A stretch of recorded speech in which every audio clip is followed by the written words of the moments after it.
Hello everybody, this is Michael Krause coming to you from Portland, Oregon. I'm really happy to be with you today. I'm sorry I can't be there in person, but I hope that my virtual presence will be an example of an effective e-learning experience for you.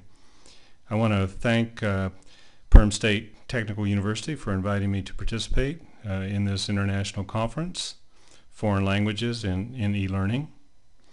This presentation will run about 40 minutes or so, and I hope, if we're lucky, that it will be followed by a brief live question and answer session.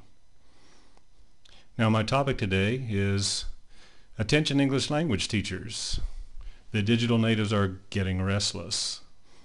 And before I begin, though, I'd like to give a special note of thanks. Just take a moment here. To three different groups of people. First, I'd like to thank Lyubov Geitman, who was in my online course, and she's instrumental in having invited me to come. And as always, the English Language Office, David Fay, Elena Lubnina, Natalia Fomenko, who have supported me for a long time in helping Russian English teachers with technology.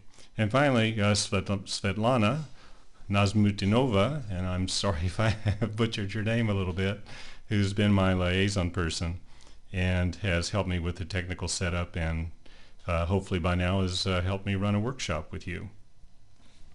So let's move on. And I'd like to consider 4 questions today. First, who are the digital natives and why are they getting restless? Secondly, what skills must English language learners possess to be literate in the 21st century? Third, why should English language teachers integrate technology and web resources into the classroom? And fourth, what steps can English language teachers take to prepare for this expanded role? So I think the first topic that we need to consider is who are the digital natives? The term was first coined by Mark Prensky in 2001, and it's been controversial ever since.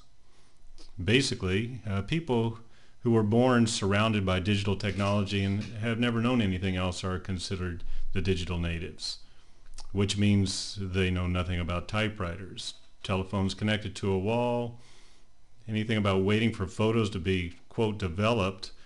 They use their cell phones for telling time. They give their email when you ask them for an address, and they've spent 5,000 hours reading but twice that much playing video games by the time they graduate college.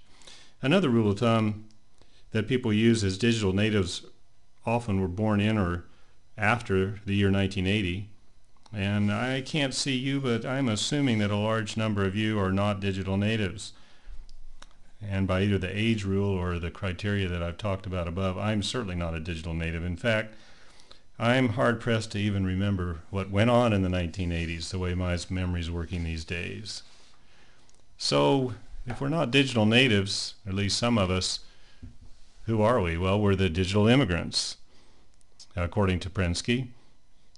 And that includes people who've adopted technology, but we've retained an accent, and not a spoken accent, but basically having one foot in the past when it comes to technology. If many of you are like me, we still wear wristwatches and we actually use them to tell time. We don't just use them as a fashion piece. Sometimes we print out our email because perhaps we're afraid we won't be able to keep up with it. If many of you are like me, we print out those documents to proofread them. Somehow we just don't seem to be able to do that online. And even though we might download the occasional piece of music, we're still pretty comfortable going in and buying CDs. Now, if there are any among us who don't use email or who don't visit websites, well, we're going to call them the digital dinosaurs. And we can look around the room, but I'm sure you don't see anyone around who we can quantify as a digital dinosaur. Certainly not at this conference. Well, why are the digital natives getting restless? Which is the heart of the matter today. And first, digital digital natives and digital immigrants have, some people say, have different assumptions about learning. Digital natives are used to receiving information really rapidly. They like to multitask. They like to parallel process. They prefer multimedia to text and then random access rather than a linear kind of progression. And digital natives may also be getting restless because they can't use the digital information tools in the classroom that they use outside.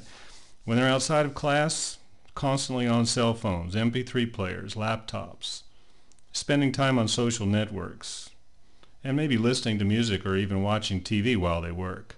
And that's just not comfortable for us digital immigrants. And thirdly, digital natives may not feel that the classroom experience is really preparing them for what awaits them outside. They see the wired digital world around them, and they just don't see their class experience as relevant.